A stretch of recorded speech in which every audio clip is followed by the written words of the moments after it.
10 days before Christmas, my mother-in-law posted a finished sleeping plan in our family group chat. My guest room already had 2 names in it. Nobody had asked me or my husband. Underneath, Carol wrote that I would coordinate arrival times and figure out the rest like usual. I replied that Christmas dinner was still at our house, but we had not offered anyone an overnight room, and I was not coordinating lodging this year. Carol called me almost immediately. Before I answered, 3 relatives were already asking her where they were supposed to sleep. When I picked up, Carol did not sound angry. She sounded confused. "Natalie, what do you mean you're not coordinating it?" "I mean exactly that. But you always do the sleep plan." "No, I usually help with it." There was a pause. Then she said, "Okay, but Mark and Julie are coming from Ohio. They need somewhere to stay." Mark was Ethan's cousin. Julie was his wife. They were the 2 names Carol had placed in our guest room. I said, "Then you should talk to them because we never told them they could stay here." Carol lowered her voice like I was creating an unnecessary problem. "You have a guest room." "Yes, and nobody else is using it." "That does not mean you can assign it." She sighed. "Natalie, I was trying to make Christmas easier for everyone. You like having people stay over." That part was true. I do like hosting. I like waking up before everybody else and starting coffee while the house is still quiet. I like hearing people wander into the kitchen in socks. I like having relatives around long enough that every conversation does not feel scheduled between dinner and somebody's drive home. That was probably part of how we got here. I had turned something I enjoyed doing into something the family stopped noticing I was choosing to do. I told Carol, "Dinner is still here. Nothing about that has changed, but Ethan and I decide who sleeps in our house." She said, "Fine, so who should I put Mark and Julie with?" "I don't know. You do know you keep track of this stuff." "I know some of it. I'm not making the plan." Another pause. Then she said, "This is going to make everything much harder than it needs to be." I almost said that she had already made it harder by promising something that was not hers to promise. Instead, I told her I would forward any arrival information relatives had already sent me. After that, lodging was hers. By that evening, the group chat looked different. Normally, questions about overnight arrangements came directly to me. This time, people tagged Carol. Was Aunt Linda still taking 2 people? Was the basement couch at Ethan's brother's house available for one night or the whole weekend? Did Mark and Julie need a hotel now? Who was arriving on Christmas Eve instead of Christmas Day? Carol answered some of them quickly. Some she could not. At one point, she called me again and asked if I could just send her the usual spreadsheet. There was no usual spreadsheet. That seemed to surprise her more than anything else. I had never been running a formal system. I had just talked to people individually. The previous Christmas, I had known Ethan's uncle was arriving late, so I made sure somebody left him a key. The year before that, I had connected one couple with Ethan's sister after their hotel ended up farther away than they expected. That was basically it. A bunch of small conversations that eventually looked like a plan. Carol had apparently seen the finished result and assumed it existed before I did the work. Ethan got home while I was putting clean sheets back in the linen closet. I showed him the group chat. He read his mother's message twice. Then he said, "She probably assumed we were doing what we usually do." "I know." He looked at me. "And that's the problem. That is exactly the problem." He sat on the edge of the bed. He was not defending her, exactly. He just hated conflict around holidays, especially conflict involving his mother. "I don't want Mark and Julie feeling like we kicked them out of a room they thought they had." "Neither do I." Which is why I told everyone Carol gave them information we never confirmed. He rubbed his forehead. "Did Mom actually tell them directly they could stay here?" I showed him Julie's message. "Carol said your guest room is hours from Christmas Eve through the 26th. Just checking what time works for arrival. Ethan stared at it. Then he said, "Okay, yeah, she should have asked us." That was all I needed from him. Not a speech, not a confrontation, just agreement that our home required both of us to say yes. Over the next few days, Carol actually handled most of it. That mattered. She was not helpless. She called people. She found out Ethan's aunt had already booked a hotel and did not need the bed Carol had been saving for her. She arranged for another cousin to stay with Ethan's brother. Mark and Julie booked a room nearby. The family did not collapse because I stopped organizing where everybody slept. It was just messier. And Carol had to ask questions she had never realized someone had been asking on her behalf. 2 people did push me about it. Ethan's aunt told me, "It's just a guest room." I said, "I know." She waited like I was supposed to add something. I did not. Finally, she said, Carol was only trying to keep everybody together. I believe that. That seemed to confuse her. I was not arguing that Carol had terrible intentions.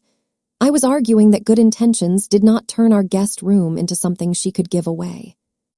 A few days later, Ethan's brother told me privately that his mother was stressed and asked whether I could at least help her double-check everything. For a second, I wanted to. Not because Carol had worn me down. Because checking everything would have taken me maybe 20 minutes, and I knew I could probably spot whatever she had missed. I also knew what would happen afterward. Carol would feel relieved. Everyone would arrive. Christmas would run smoothly. And the next time, we would be right back where we started. So I told him, if she asks me a specific question, I'll answer it if I know. I'm just not taking the plan back. He nodded, although I could tell he thought I was being rigid. A part of me wondered the same thing. Our house looked strange that week. Normally by then, I would have extra towels folded on the dresser and somebody's suitcase sitting against the guest room wall. The room was empty. I stood in the doorway one morning and felt ridiculous for being sad about that. This was my boundary. It was also costing me something I genuinely liked. 3 days before Christmas, Carol called again. This time, she was not asking me to organize everyone. She had a specific problem. Mark and Julie had decided to stay at their hotel through Christmas night, so Carol had moved another couple, Ethan's cousin Ryan and his wife, Michelle, into a family member's house for the night before Christmas. Except there had been a misunderstanding. The host thought Ryan and Michelle were arriving on Christmas Day. Ryan and Michelle were arriving Christmas Eve. Carol had discovered the mistake when Ryan texted asking where to park. She said, "They have nowhere to go for tonight. They still have time to find something." "I know, but Natalie, your guest room is empty." There it was again, not a question.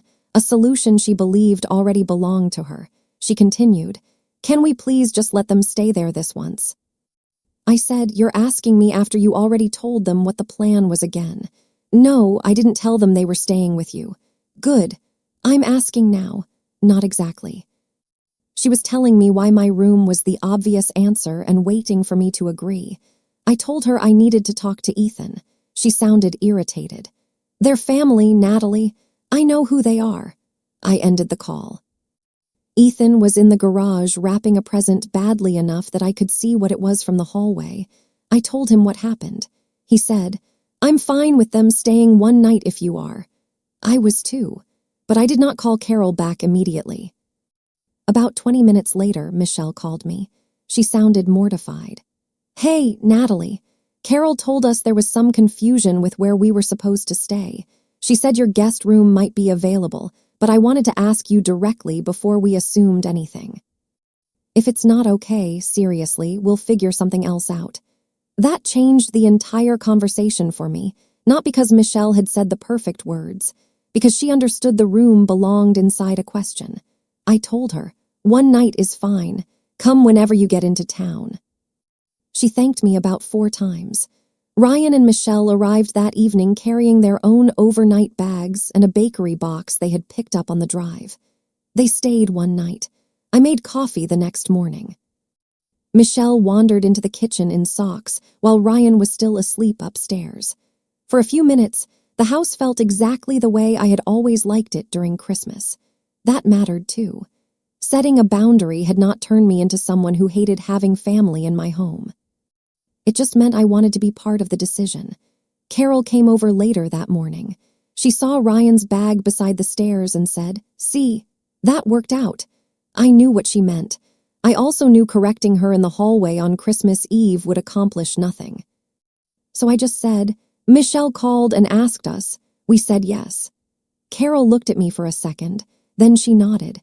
Christmas dinner was less crowded than previous years. Some relatives came from hotels and left after dessert instead of staying late. Ethan's aunt went back to his brother's house.